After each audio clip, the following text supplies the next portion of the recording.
대해서 하고 계십니다. 토픽은 좋은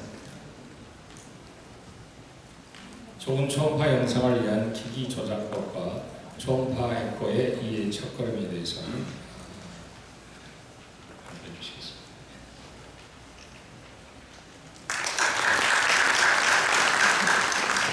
선생님 안녕하십니까? 일요일날 오전에 불구하고 이렇게 많이 참여해 주신 선생님들에게 감사드립니다.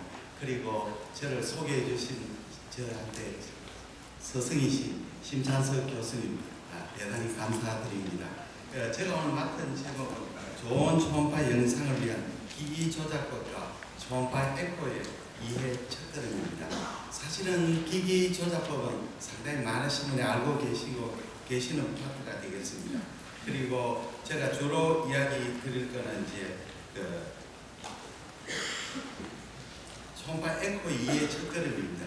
사진이 안 넘어가네요. 사진이 넘어가지 않습니다.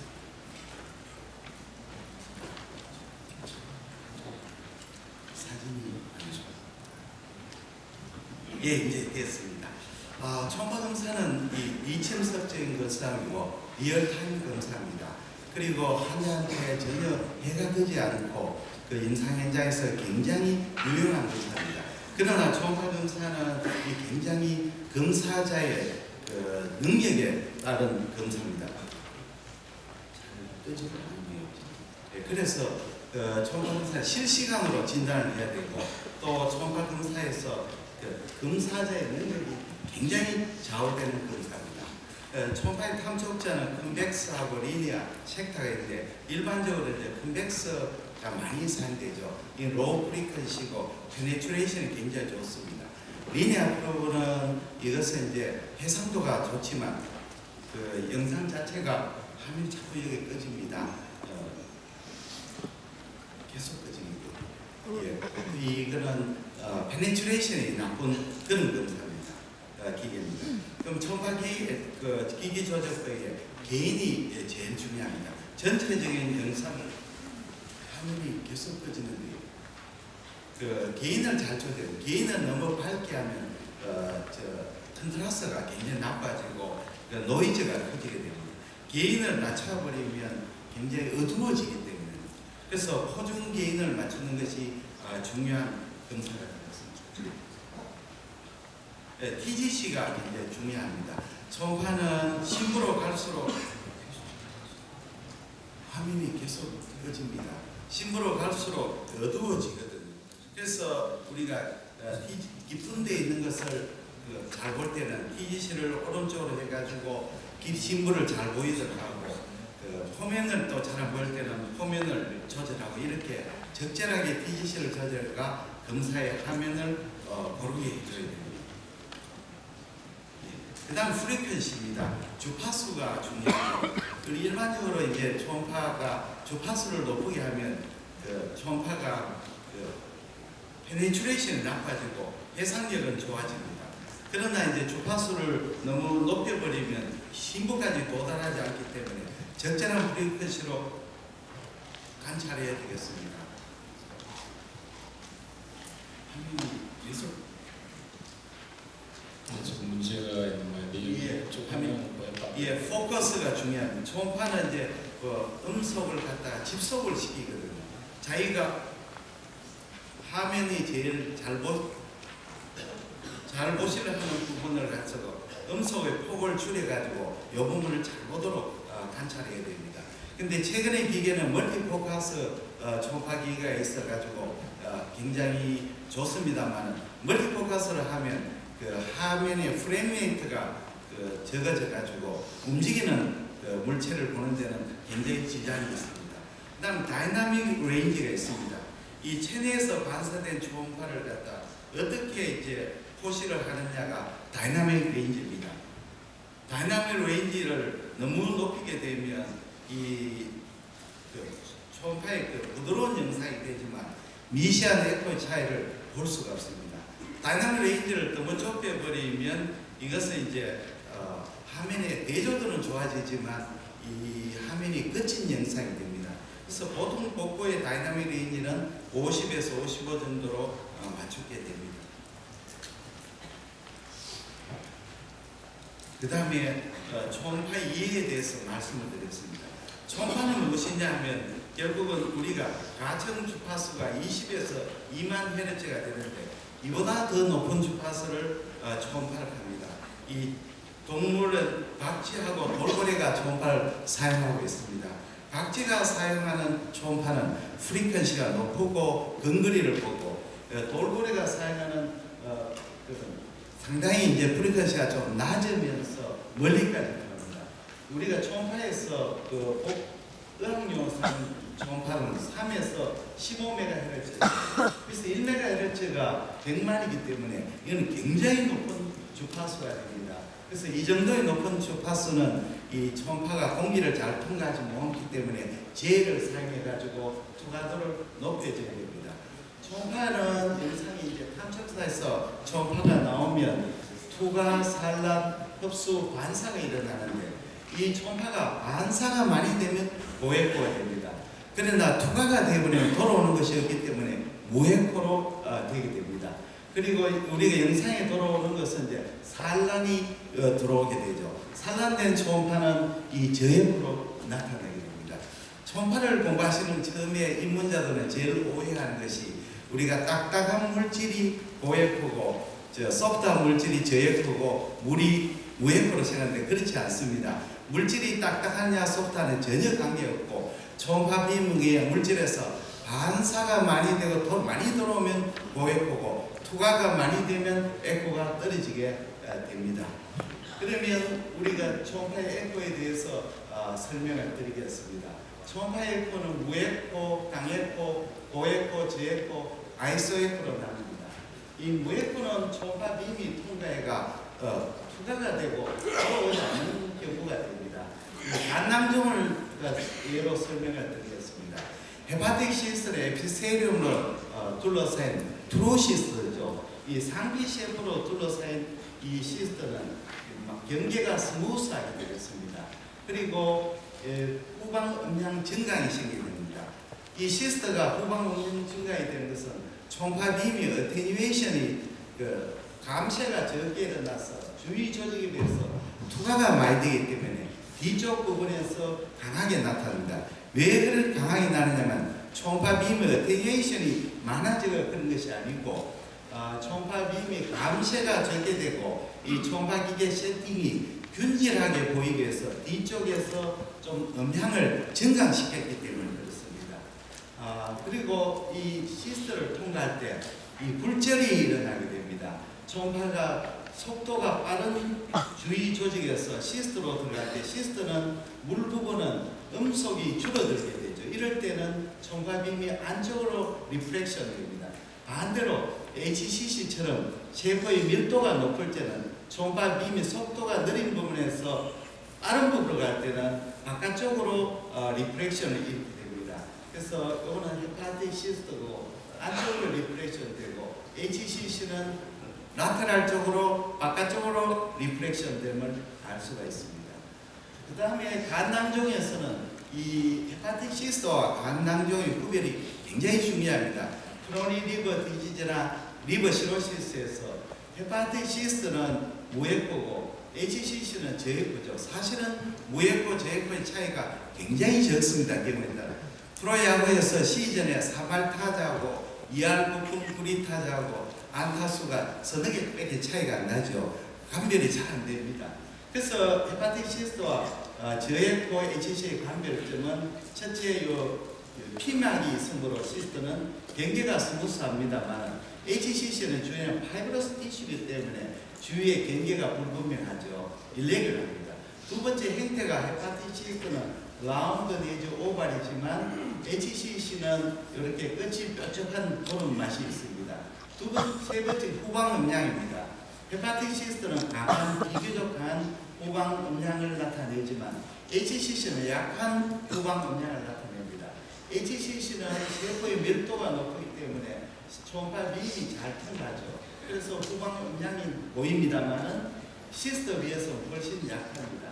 그 다음에 우리가 경계면이 가장 중요합니다. 헤파틱 시스트는 주위 간 실질하고 이 시스트 사이에 음양 계면체가 있기 때문에 월에 선명한 요 선상 고액포로 보입니다. 그리고 뒤쪽에도 마찬가지죠. 그러나 HCC는 이 밀도의 그 음양 계면체가 그렇게 없기 때문에 뚜렷한 경계를 보이지 않습니다. 다음으로 마지막으로 칼라 도프를 대하면 시스트는 안에 헬류 신호가 보이지 않습니다만 HCC 경우는 헬류 신호가 보인다는 점이 감별점이 되겠습니다. 다음에는 강액포에 대해서 설명을 드리겠습니다. 이 고액포, 강액포는 사실은 같이 있습니다만 후방 음향을 동반하는 고액포를 강액포로 분류합니다. 스테아가 대표적입니다.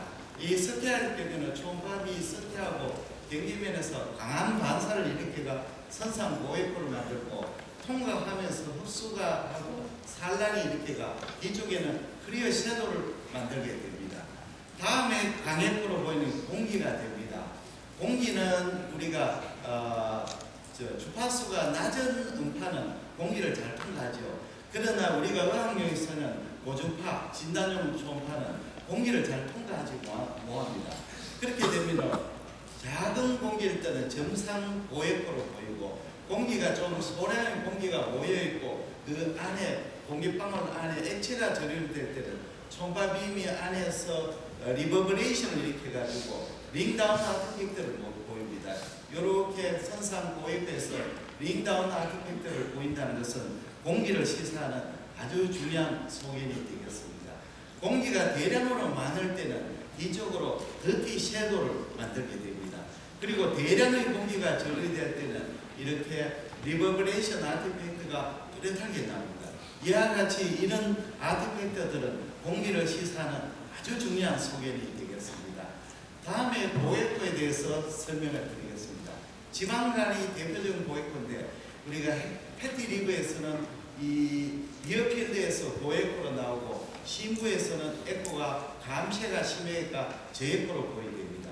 이 지방간이 고액포로 보이는 원인은 헤파토사이트의 사이토플라즘하고 이 헤파토사이트 안에 있는 세포 안에 있는 포스포리피드하고 트리글리세라이드하고는 음양 계면차가 굉장히 크기 때문에 강한 반사를 일으키가 고액포를 나타냅니다. 그러나 지방이 모두 다 고액포로 보이는 건 아닙니다. 초음파를 볼 때 우리가 늘 명심해야 될 것은 초음파의 에코는 절대적이 아니고 상대적이라는 겁니다. 우리 키드니 신우 주위에 지방이 침착되는 사이너스 리포마토시스 경우에는 오히려 저액포로 보입니다. 이쪽은 정상 키드니의 중심액포 복합체 고액포로 보이지만 신우주의 팻이 어큐레이션 되는 상대적으로 저액포 보입니다. 왜냐하면 중심액포 복합체에 의한 에코에 비해서 패트는 오히려 에코제네시가 낮기 때문에 그렇습니다. 그래서 지방이 이꼴 고액포가 아니고 지방이 주위에 강한 고액포에 있을 때는 오히려 저액포로 보인다는 것을 꼭 알아두셔야 됩니다. 다음에 콜레스테롤이 고액포로 보입니다. 콜레스테롤은 스톤인 경우인데 초음파 빔이 콜레스테롤과 표면과 부딪히면 선상 고액포로 보이고 안쪽으로 투과하면서 이 산란과 흡수가 돼서 뒤쪽에는 음양을 만듭니다. 그러나 담낭 폴립인 경우는 이 담낭 폴립은 콜레스테롤, 담낭 내강에 있는 콜레스테롤이 앱세리움에 들어가가 히스티오사이트가 이 콜레스테롤의 엔갈핑해가 생기는 겁니다. 그래서 초음파 빔이 콜레스테롤 폴립 들어갈 때는 이 히스티오사이트에 있는 콜레스테롤과 이 반사를 일으키가 이 점상 고액포로 보입니다. 선상 고액포가 아니고 점상 고액포로 보입니다. 그리고 주위에 있는 연부 조직을 잘 통과하기 때문에 섀도우를 만들지 않습니다. 다음에 콜로이드가 고액포로 보입니다. 갑상선에 보시면 이 고액포로 보이는 원인이 갑상선은 폴리클로 구성되어 있죠. 폴리클라는 콜로이드와 또 콜로이드 자체도 고액포고 콜로이드하고 앱세리움하고 강한 반사를 일으켜가 고액포로 보입니다. 그러나 갑상선에 생기는 인베이시브 타입의 파피럴 캔서는 저액포로 보이는 것은 이렇게 그림처럼 앱세리움에서 캔서가 생기가 안으로 들어가고 주위로 인베이전 되게 됩니다. 조직학적으로 보면 파이브로바스큘러 번들 주위에 세포가 많이 밀집되어 있죠. 세포가 많이 밀집되어 있기 때문에 초음파가 페네트레이션이 좋아져가 이 저액포로 보이고 주위 조직으로 침면하니까 경계가 14개로 되고 그리고 내부에 이렇게 디제네이션 세포를 중심으로 라미네이터 칼시피케이션 되는 이 사모마 바디가 생깁니다. 이것이 이제 마이크로 칼시피케이션으로 여기에 보이게 됩니다. 그리고 톨로된 와이드로 보이는 것은 이 캔사는 주위에 결따라 자라지 않고 멋대로 자라게 되죠. 그래서 톨로된 와이드 형태로 보이는 것이 파피럴 캔사의 소견이 됩니다. 다음에는 섬유결합 조직이 고액으로 보입니다. 이 섬유결합 조직이 증식이 되면 주위에 비해서 고액으로 보입니다. 이게 이제 페리페럴 콜란지오신입니다. 바이락트 신계가 주위 조직을 측면하고 파이브러 티슈가 굉장히 증식 때문에 이 고액으로 보이고 페리페럴 바일닥트가 딜라테이션 됩니다. 파이브러 티슈가 많다고 해서 반드시 고액으로 보이는 것도 아닙니다. 우리가 예를 들자면 판크레아스 테일 캔서입니다. 판크레아스 테일 캔서는 파이브러 티슈가 굉장히 많은 조직이지만 주위에 판크레아스의 주위주에 패트가 워낙 보이기 때문에 이 파이브러 티슈가 상대적으로 저액포가 되어버려서 저액포로 보입니다. 그러니까 모든 것은 상대적으로 나타나는 것을 명심하셔야 됩니다. 그 다음에 염증세포가 침륜이 되면 고액포로 보입니다. 헤파틱 압세스, 리브 압세스에 처음에 세포의 침륜 때는 고액포 보이다가 염증에서 주위에 이제 플루이드가 보이면 액포가 떨어지고 압세스가 되면 중간에 무액포로 보이게 됩니다.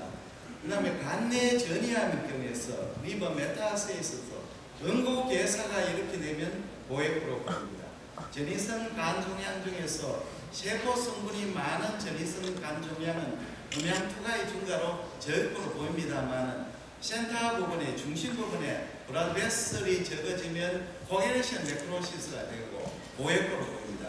그러다가 안쪽에 시스틱 디제네이션 되면 무액포 되고 주위에 고액포, 바깥에 저액포 이런 식으로 벌사이 사인, 타겟 사인을 나타냅니다. 그 다음에 우리가 종계의 내부가 고액포 물질이 아니더라도 다양한 구조물로 구성 시에는 고액포로 보입니다. 이 헤망지오마가 예를 들겠습니다. 헤망지오마는 아주 소프트한 혈관 조직이죠. 안쪽에 바스큘러 레이프 있고 엔도셀륨 있고 주위에 파이브러 티슈가 둘러싸여 있습니다. 초음파 빔이 통과하면서 강한 음양 반사를 일으켜가 고액포로 되게 됩니다. 그리고 이 헤망지오마도 뒤에도 저액 후광음양 증강이 보이는데 고액포에도 불구하고 후광음양 증강을 보이는 것은 이 헤망지오마는 주위에 안쪽에 혈관으로 구성되어 있기 때문에 주위 조직에 비해서 음양의 강세가 적기 때문에 약한 후광음양 증강을 나타냅니다. 여기에 보시면 작은 헤망지오마는 고액포로 보입니다. 그러나 헤망지오마가 안쪽에 변성을 일으키게 되면 바스큘러 레이크가 퍼지게 되고 그렇게 되면 초음파빔이 투과성이 좋아져서 저액포가 되고 바깥에는 그래도 마이크로 바스큘러 스트럭처를 유지하기 때문에 마지널 스트롱 액포로 보입니다. 종계가 아주 커지면 헤테로지너스한 이런 액포성을 나타내게 됩니다. 다음에 저액포에 대해서 설명을 드리겠습니다. 일반적으로 저액포 종계는 조직학적으로 세포 세포 내에 지방 같은 고액포 물질에 없고 균질한 세포가 증식이 되고 그 다음에 구조적으로 음양 계면을 만들지 않는 균질한 조직이고 하이포바스큘러한 종양이고 이런 특징을 가지고 있습니다. HCC가 저액포로 보이는 원인은 HCC는 주위의 조직에 비해서 세포 밀도가 4배에서 6배나 높습니다. 정상 조직은 중심 정맥이고 포탈베인에 리브 헤파토사이트가 이렇게 한 줄로 들어서 있고 그 안에 사이노소이드가 있습니다. 그러나 HCC 되면 세포가 굉장히 밀집되고 사이노소이드가 아트로픽 체인지를 있기 때문에 초음파 빔이 투과성을 좋아져서 저액포 보이고 후광음양 증강을 나타냅니다. 그러나 이제 스몰 HCC도 고액포로 보이는 경우가 있습니다. 원인으로서는 첫째는 패트가 많은 웰 디프렌셜 HCC거나 두 번째는 사이노소이드가 굉장히 확장이 되면 헤파토사이트하고 이 사이노소이드하고 음양 계면을 일으키고 경우에 따라 것은 이 헤파토사이트들이 슈도 그래뉴럴 포메이션을 일으키면 복잡한 구조를 가지면 총파빔이 반사가 많이 됩니다. 다음에는 우리가 급성염증이었을 때는 조직의 액체 저류에서 부종에서 저액으로 보입니다. 소담백을 예를 들자면 앱세리움, 서브앱세리움, 스피라스 무코사가 무코사층이 되고 그 밑쪽에 서브 무코사가 있습니다. 이 안에는 혈관, 신경, 림프관, 그랜드들이 있고 그 밑에는 근층이 있고 장막하층, 장막층이 있습니다. 총파빔이 내감하고 앱세리움하고 강한 반사를 일으키가 제1층이 고액으로 나옵니다. 제2층의 저액구는 주로 머스큘라리스 무코사하고 서브 앱세리움이 합니다. 제3층이 고액구로 나오는 것은 이 점막하층 내에 다양한 구조에 의한 반사됩니다. 해망지오마의 고액구 나오는 원리하고 같습니다. 다음에 제4층 머슬층은 근층은 아주 에코가 잘 통하기 때문에 저액구로 보입니다. 마지막에 5층은 장막하층과 장막층이 파이브러 티슈에 의한 반사와 주위 또 소관백과 주위 조직의 강한 반사로 고액구로 나타납니다. 소관에서 AGML 되면 무코사가 서무코사가 두꺼워지면서 프리드가 보이기 때문에 저액구로 보입니다. 그러나 이 천구조를 유지하게 됩니다. 그러나 어드밴스 가스트릭 캔서할 때는 암 세포가 증식하면서 천구조가 부서진다는 것이 굉장히 간별적입니다. 그래서 우리가 염증성 경우에는 천구조가 유지되지만 암성인 경우에는 월이 두꺼워지고 천구조가 파괴된다는 것이 중요한 소리입니다. 마지막으로 아이소에코입니다. 총파에서 아이소에코 결절이 가장 문제가 됩니다.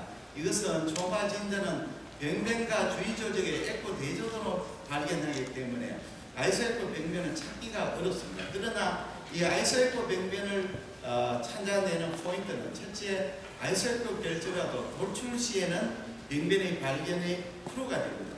그 다음에 내부의 혈관을 디스플레이스먼트 하거나 또는 바일닥터를 디스플레이스 할 때는 종괴의 전제를 알 수 있습니다. 그리고 칼라 도플러에서 종괴 내부에 이상 혈류 신호가 있으면 이것이 종괴임을 추정할 수 있습니다. 이 종괴는 FNH인데 FNH 안에 센터 부분의 혈관으로서 이 부분이 FNH라 하는 것을 추정할 수가 있습니다. 그 다음에는 이 종괴의 변연의 저액고하고 변연 고액고가 존재 진단에 아주 도움이 됩니다. 아이소에코 결절인데 주위에 헬로가 있기 때문에 이 종괴임을 알 수가 있습니다. 그래서 우리가 디스플라스틱 노즐은 고액고로 보이는 경우가 많습니다.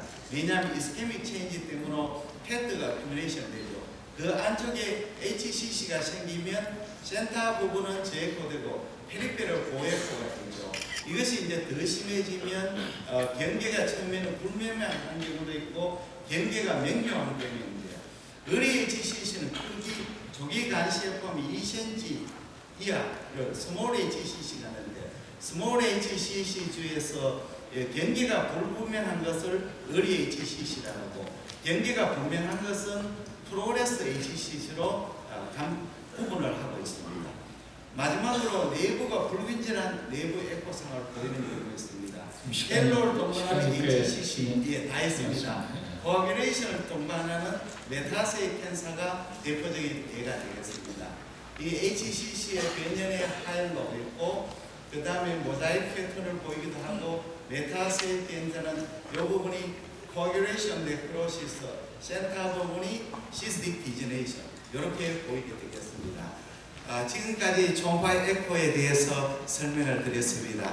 나중에 제가 CD가 필요하신 분은 저한테 연락해 주시면 메일로 보내드리겠습니다. 대단히 감사합니다.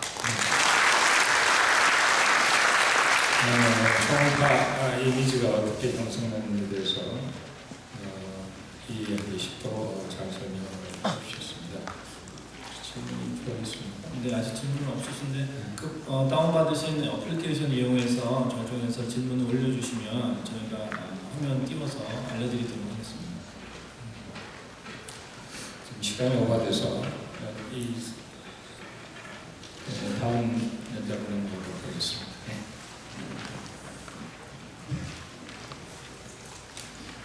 두 번째 강의는 정상 간 초음파의 첫걸음에 대해서 영남대학교 병원의 소화기내과 김정길 교수님께서 강의해 주시겠습니다. 박정길 교수님은 경북대학교 의과대학을 나오시고 현재 영남대학교 병원 조교수로 재직 중이십니다.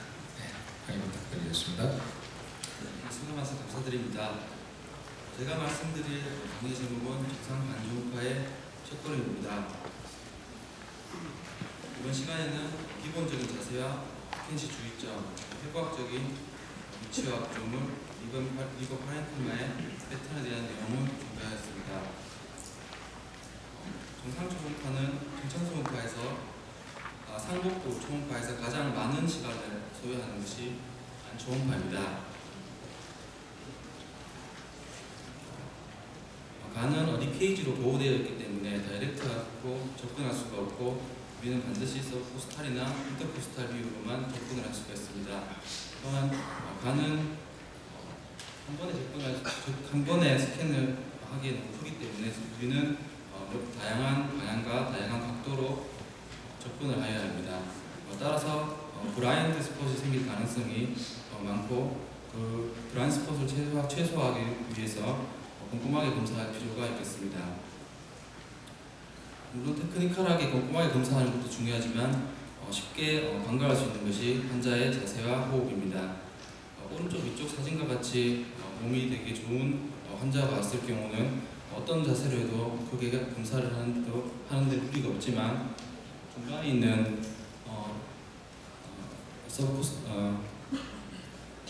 일반적으로는 가슴 위쪽으로 손을 올리고 팔을 살짝 벌리는 것이 서브코스탈 스캔을 하는데 좋겠습니다. 그리고 인터코스탈 스캔을 할 때는 팔을 위로 올려서 흉곽을 올리고 립페이지의 간격을 넓히는 것이